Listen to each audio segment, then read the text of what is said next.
Bonjour et donc bienvenue sur cette vidéo où nous allons regarder ensemble comment remplir une matrice d'analyse des risques sur l'aspect supply chain en utilisant le masque de documents fourni et proposé par FCA. Alors on va essayer de faire ça sur un cas et un contexte assez simple, d'accord? C'est une entreprise française qui importe des boules de Noël d'une société basée en Angleterre.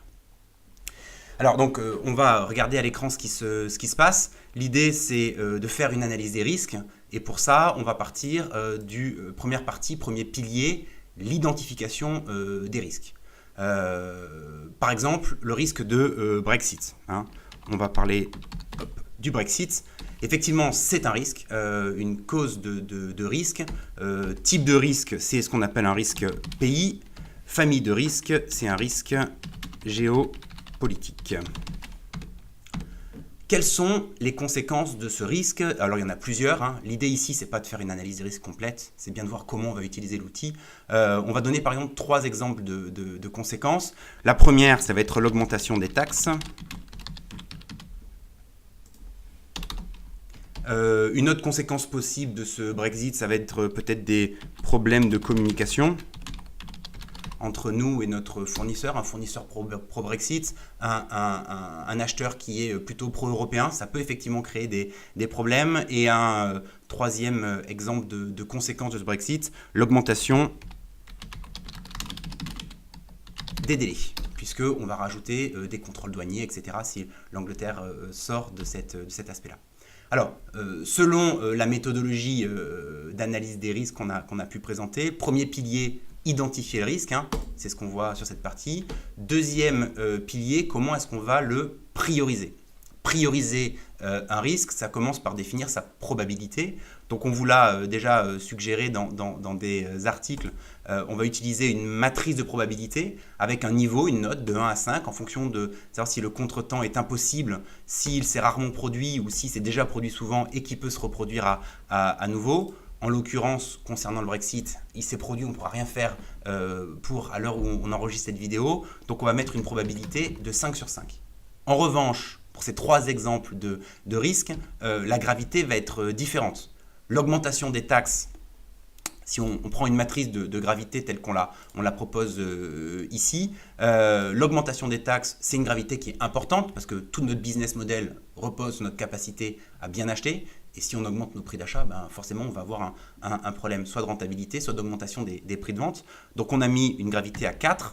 Problème de communication, bon, c'est un souci. Maintenant ça peut être maîtrisé, on met une gravité à 2.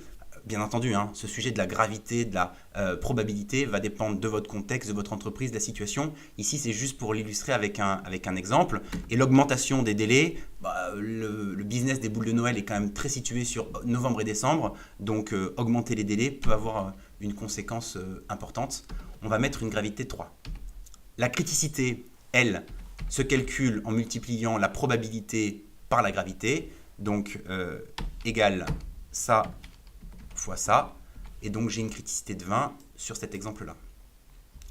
Voilà 3 exemples de risques, 3 conséquences pour un seul risque qui est le risque de Brexit.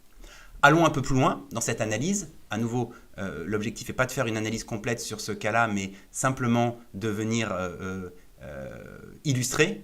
J'en profite pour corriger une petite faute d'orthographe ici.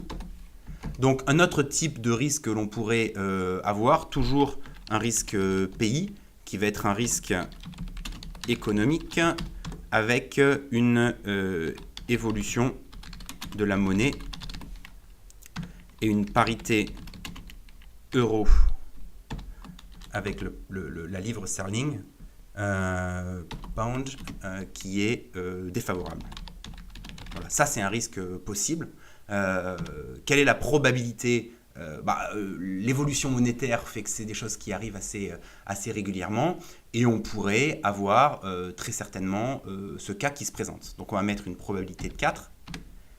Comme on l'a dit tout à l'heure, l'augmentation des prix est un problème pour nous, gravité 4. Si on veut être logique, on met aussi une gravité de 4 pour ce cas-là.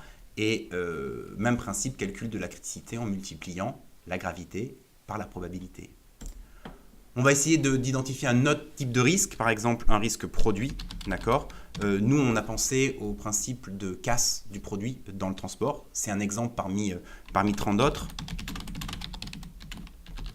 Mais donc, risque de casse produit, avec 2 S, est un risque. Alors, quelles sont les causes de ce risque, hein? Comme on l'a vu, un risque, une cause peut avoir plusieurs conséquences, mais un risque peut aussi avoir plusieurs causes, hein. C'est l'idée de cet exemple-là, c'est de venir l'illustrer. On a un risque de casse pendant le transport. On va avoir un risque de casse aussi pendant les manipulations. Donc quand on sort le carton du camion, quand on vient le poser dans le stock, quand on le déplace à l'intérieur du stock. On peut aussi avoir un risque de casse lié à la qualité de la matière première. Et un dernier exemple de risque de casse, ce serait un conditionnement qui ne serait pas adapté. Alors, quelles sont les conséquences de ce risque de casse? Un risque de casse pendant le transport, on a 2 types de casse. On va avoir un packaging, une casse du packaging. Donc le packaging qui va être dégradé, c'est une option. L'autre option, potentiellement, c'est que ce soit le produit qui soit cassé ou abîmé. Pendant les manipulations, on a effectivement les mêmes risques de casse, c'est-à-dire soit qui vont affecter le packaging, hein, mais on vend un produit, donc le packaging compte, soit c'est l'intérieur du packaging qui va être abîmé, donc le produit lui-même.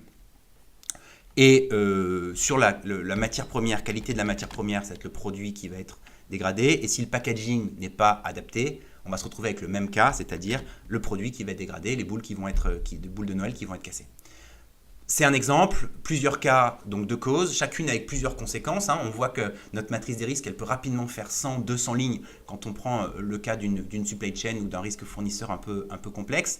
L'objectif là, c'est uniquement de venir illustrer notre grille d'analyse fournisseur, comment est-ce qu'on la remplit, comment est-ce qu'on l'utilise pour ceux qui sont intéressés. Deuxième pilier de l'analyse des risques, une fois qu'on a identifié nos risques, c'est prioriser les risques. On va réutiliser le même principe probabilité-gravité. Pour ceux qui ont l'habitude de fonctionner un peu avec des transporteurs, le risque de casse, il est très probable, hein. Il s'est produit très souvent et il se reproduira souvent. Donc, casse pendant le transport 5. Pendant les manipulations, c'est des choses qui peuvent aussi arriver. Donc, si on reprend notre matrice de probabilité, on sera plutôt sur une probabilité de 4.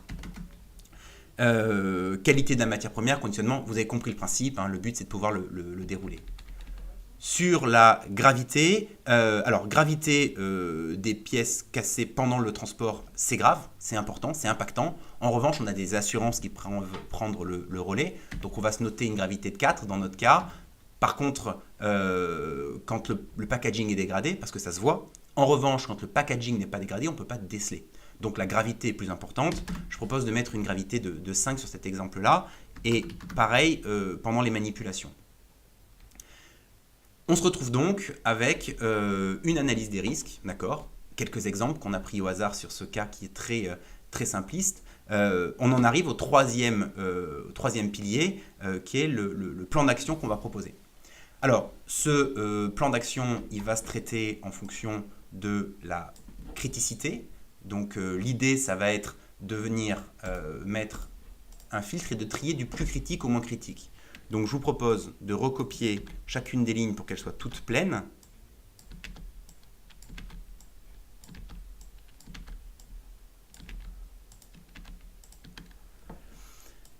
Et ensuite, on va pouvoir trier la criticité du plus grand au plus petit, ici.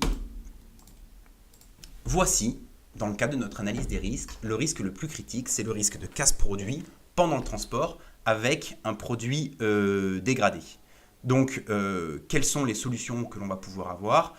Clairement, c'est intégrer l'analyse qualité du transporteur avant la sélection de notre fournisseur dans le cadre d'un appel d'offres. D'accord? Donc, plan d'action proposé dans le cadre du sourcing transporteur, intégrer le facteur qualité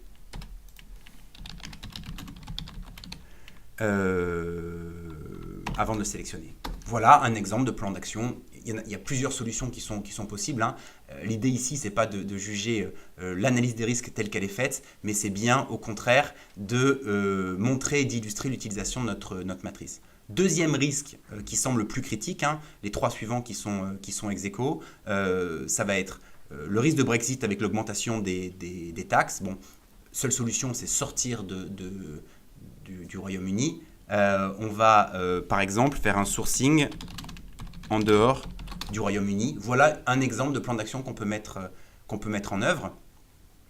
Troisième risque, identifier la casse produit, le packaging produit dégradé pendant le transport. On va pouvoir utiliser probablement le même plan d'action, hein, qui concerne le sourcing de notre transporteur.